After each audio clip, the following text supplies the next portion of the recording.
in my garden. Today we're going to talk about overwintering vegetables in your garden. And I know it's only mid-August and that seems really premature, but I will say one little word of wisdom in the gardening, in the gardening world is you're always thinking the season ahead to be successful. So we're rounding out late summer. You need to start planting things in late summer to get them established for fall, to get them to live throughout the winter. So let's get started. First of all, I want to talk about the difference between overwintering and just planting things for fall production. So in a couple episodes ago, we did some greens for fall, which are doing well. I don't know if you can see them. They're right over there. They're about 1.5 inches, 2 inches tall right now. They're doing well. It's been really rainy, so that's been good for them. So those are for fall production. I only intend to eat those this fall, and then when the really hard cold temperatures come in December, they'll probably just die, and that's that.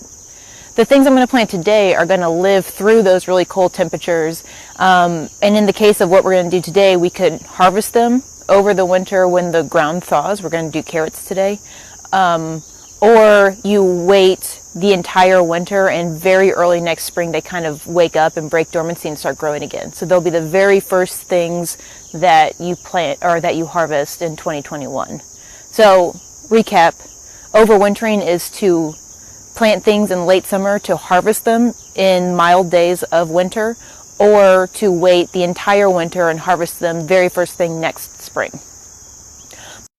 You don't need to plant until later in September, but I wanted to do carrots today because carrots are something you can overwinter, essentially storing them in the cold ground of your garden over the winter time, but they take a little longer than other things you want to overwinter, so that's why we're planting them today.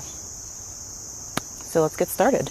Okay, so one tough thing about overwintering and even fall production for backyard gardeners is space is an issue. Usually by the time, we roll around to fall and overwintering seeding, your garden is totally full with summer stuff, cucumbers, peppers, okra, tomatoes, pumpkins, everything is, you've maximized your real estate. So there's a couple tricks. One, with experience, you can create a crop in the late summer to plant fall stuff. Two, if you haven't done that and you're kind of maxed out on your real estate, is you can kind of pick and choose where you want to plant them. So I have a pretty big garden. I have a lot of real estate. A lot of plant carrots right in one row right alongside this cucumber. And just know that in a couple months this cucumber is going to be gone, but these carrots are going to be pretty tall, and so they're really not going to compete that much for space. So I'm going to back up and get some of my tools real quick. They're free, and they're a pretty good soil. Planting carrots for overwintering, because of that, I'm only going to do a short little section. My beds are about 20 feet long, so I'm going to do a whole 20-foot row of carrots along the cucumbers. But for now, I'm only going to do a 3-foot section or something. So because I have this leaf mulch here, and it has been super rainy, the ground is pretty loose, pretty moist already. There is some kind of cool season annual weeds popping up that I'm just going to kind of mess up with my hands real quick. And voila, my seed bed is ready pretty much for planting. So if you watched the planting greens for fall Garden Side Chat, this will be a little bit of a, recap. But essentially, planting things for fall and winter is pretty challenging because you're planting things that and can withstand very cold temperatures in the hottest part of the year. So there's definitely some tricks that you need to do and to encourage them to germinate and grow. One of those tricks is planting them just a little bit deeper. So carrots are a very, very small seed, so they need what we call fine seed beds. That means not really big chunks of soil and clods of dirt and stuff, which I don't really have, so I'm good on that front. If you have a lot of clods, I would encourage you to kind of break them up like that. Because the seed is so small and needs a fine seed bed, you don't have to plant them very deep. They don't have a lot of stored energy to, break out of that seed coat and then find the sunlight out of the ground. So you just bury them about 1/8 of an inch deep. In the summertime, when I'm trying to plant them for overwintering, I'm going to plant them maybe 1/4 of an inch deep, just a little bit deeper, not too deep so that they can't break through the soil and find the sun, but just a little bit deeper so that hopefully there's a little more soil moisture 1/4 of an inch down versus 1/8 of an inch down. So that sounds like a really small thing, but I do really believe that it makes a difference. Just plant your seeds a little bit deeper than you would in the spring. Okay, so I've got my trench for my carrots. I've got my carrots in my pocket. So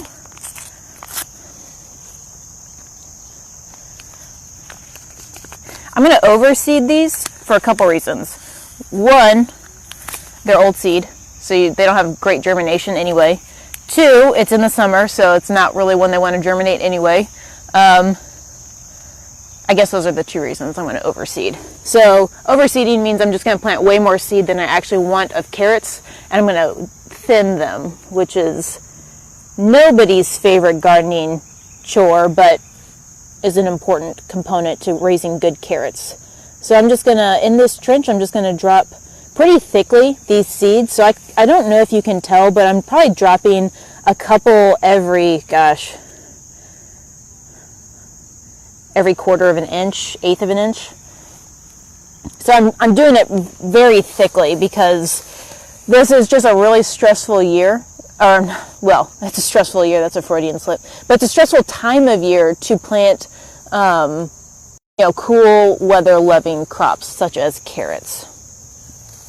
So here are my carrots. I think that's good. I'm going to put the rest back in the seed packet if I can find it real quick. So next trick is to cover the seeds up with 1/4 of an inch or so of soil.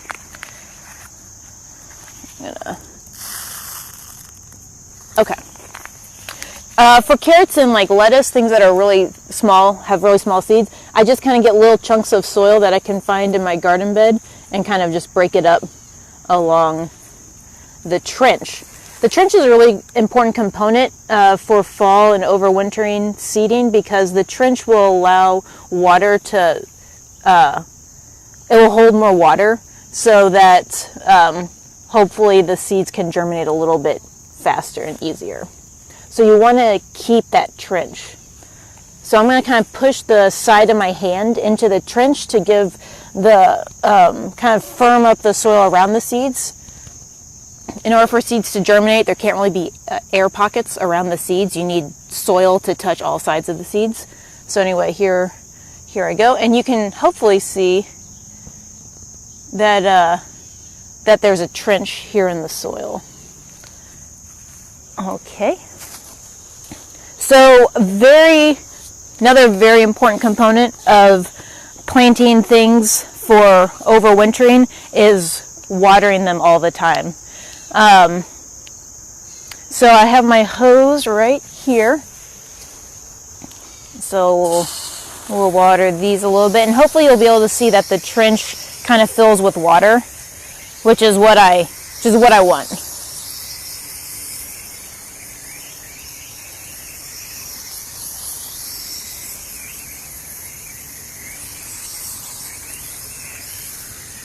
Okay, yeah, so hopefully you can see that. The trench is full of water. It's slowly percolating into the soil.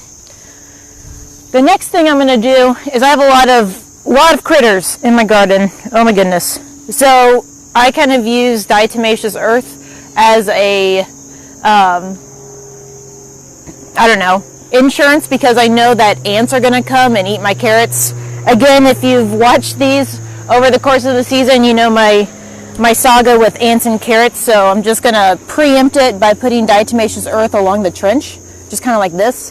Diatomaceous earth comes in like a plastic bag, essentially. So I dump it into this quart jar, and the quart jar has a window screen on top, kind of like like those old school Parmesan cheese sprinkler things, and I just kind of sprinkle it over the soil, and that's good. Diatomaceous earth will kill ants, and it's an organic indiscriminate insect killer, but I use it for ants and roly-polies a lot when I seed stuff, because sometimes it's the only way that I can get my young plants to live.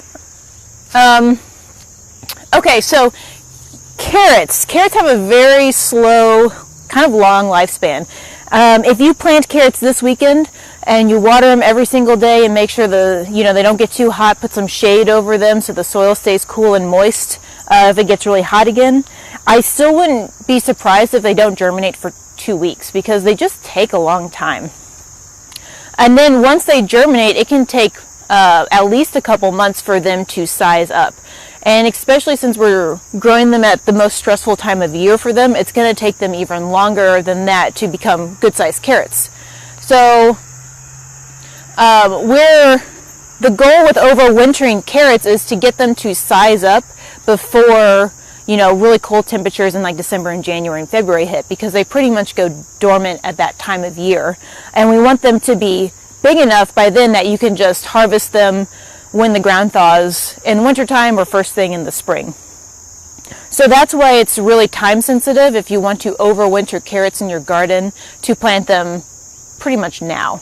Other things that you can overwinter in your garden are like spinach or green onions. Those don't need as long of a time window, and they will live over the winter as really small plants just fine. So you don't have to do them today. You have many, many weeks still to plant those, and we'll go over those in at a later time when it's time to plant them.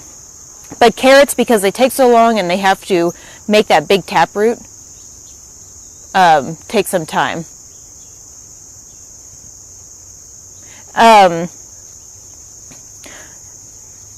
What? Oh.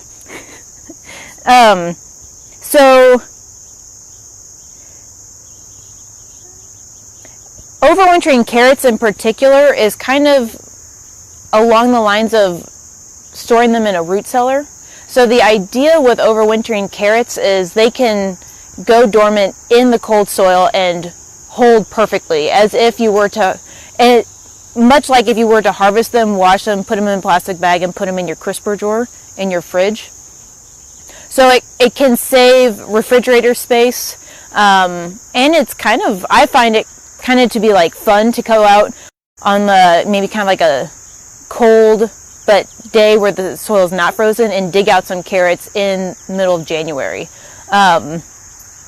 The cold temperatures generally make things a little bit here in central Missouri, so really our options for crops to choose to overwinter are carrots, spinach, scallions or green onions, whatever you want to call them. There are certain types of bulbing onions that will overwinter, although we have kind of passed that plant. I want to discuss them at great length here. And parsley also overwinters very well. In most winters, kale won't overwinter, collards won't overwinter, Swiss chard. Maybe if we have a really mild winter, those would come back in the spring really early, but they generally do not. Just because we'll have, a couple cold enough nights that would just straight kill them. I think overwintering is a great way to kind of expand your gardening season, from the most obvious gardening season into kind of the time of year where most gardeners don't have a lot to do. Like I said earlier, it makes the vegetables, because of the cold temperatures, way sweeter. And it really does give you a jump start on the 2021 gardening season. So if you think that you'll be sitting at home in February of 2021 wanting to eat homegrown garden fresh spinach, if there are any and all questions about vegetable gardening here in Columbia, as always, take care. We'll see you later. Bye.